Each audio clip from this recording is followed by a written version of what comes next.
All right, let's get right into it. When you hear the word Crusades, you probably picture knights in shining armor, right? Epic battles in a faraway land. But what if I told you that's only half the story? The Crusades were actually a war fought on two massive fronts. One in the Holy Land, for sure, but also another, much closer to home, a battle for the very soul of Europe. And this is the popular image, isn't it? This idea of adventurous expeditions filled with romance and faith. I mean, for 200 years, you had this constant stream of people, kings, knights, even peasants, all flowing from Europe to the east, marching under the sign of the cross. But was it really that simple? Was this just some noble quest for faith and glory? Well, as we're about to see, the reality was a whole lot messier, way more brutal, and had consequences that completely reshaped the world in ways no one expected. So, how did this whole 200-year saga even get started? Well, it didn't begin with some grand plan. It started with a desperate call for help. Let's set the stage. For a long time, things were, well, relatively stable. Christian pilgrims could generally visit Jerusalem. But then, in 1071, everything changed. The Seljuk Turks, a new power in the region, smashed the Byzantine army, and suddenly, Constantinople itself was under threat. This was a five-alarm fire for Christendom. So in 1095, the Byzantine emperor sends an SOS to Pope Urban II, basically begging for knights to help him out. And the Pope, he saw an opportunity. At the Council of Clermont, he gives this epic speech, telling the knights of Europe to stop fighting each other and go fight for God in the East. And here's where it gets really interesting. The first people to answer the call, it wasn't some disciplined army of knights. Nope, it was what one source calls a motley army of peasants and wanderers, fired up by guys like Peter the Hermit. They had all the faith in the world, but absolutely zero military training. And the result, a complete and utter disaster. This so-called People's Crusade basically marched into Asia Minor and got annihilated. The real army, the one with the actual knights, showed up a year later. And yeah, they were effective, but their victory was absolutely horrifying. When they finally broke through the walls of Jerusalem in 1099, they unleashed what the sources call shocking barbarity, slaughtering men, women, and children. And this map really shows you the aftermath. The knights didn't just pack up and go home. They stayed. They carved out their own little kingdoms right there in the Middle East: Edessa, Antioch, Tripoli, and the big one, the Kingdom of Jerusalem. This wasn't a raid anymore. This was an occupation. So you got to ask yourself, what could possibly motivate thousands of people to travel across the entire known world for such a dangerous mission? Well, the answer wasn't just God. It was also about gold, and it was about glory. You see, people's reasons were all over the map. Sure, you had the truly pious folks who wanted to reclaim the Holy Land, but for a restless knight with no land of his own, this was a chance to become a king. For a merchant from Venice, it was about opening up new trade routes. For some, it was just a way to get away from their problems back home. If you were a criminal, hey, it was a get-out-of-jail-free card. And the church offered the ultimate bonus prize for everyone. If you died on crusade, you got a one-way, non-stop ticket straight to heaven.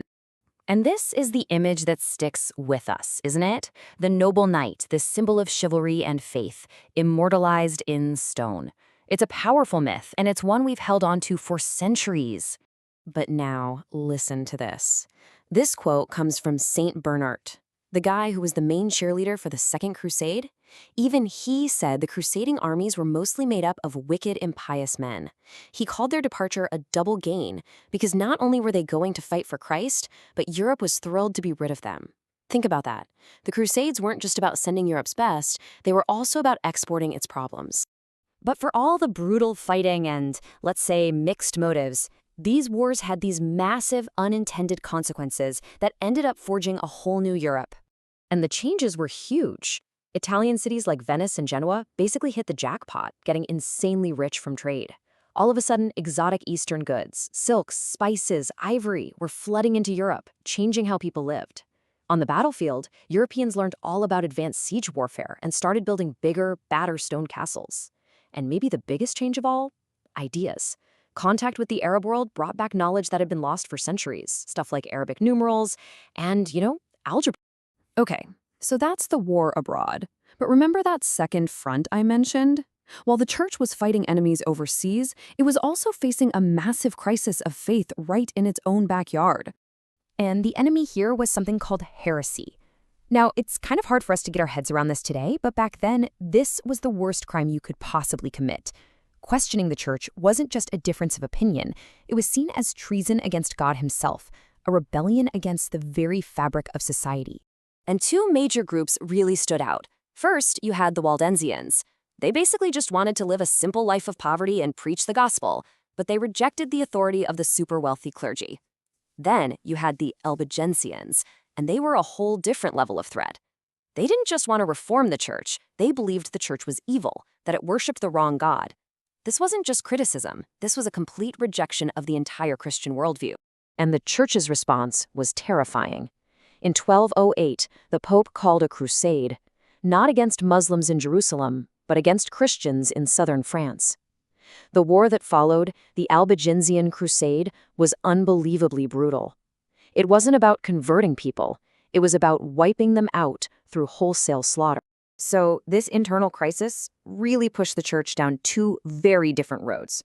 One was the path of systematic force, and the other was a path of renewed faith. The first path led straight to the Holy Inquisition. This was basically a system of courts set up to hunt down anyone with the wrong beliefs. If you were a suspect, you'd be imprisoned and often tortured until you confessed. If you confessed and renounced your beliefs, you might get a penance, which could mean life in prison. But if you held firm, the church would hand you over to the government to be burned at the stake. It was a cold, efficient machine of control. But at the exact same time, a radically different idea was bubbling up.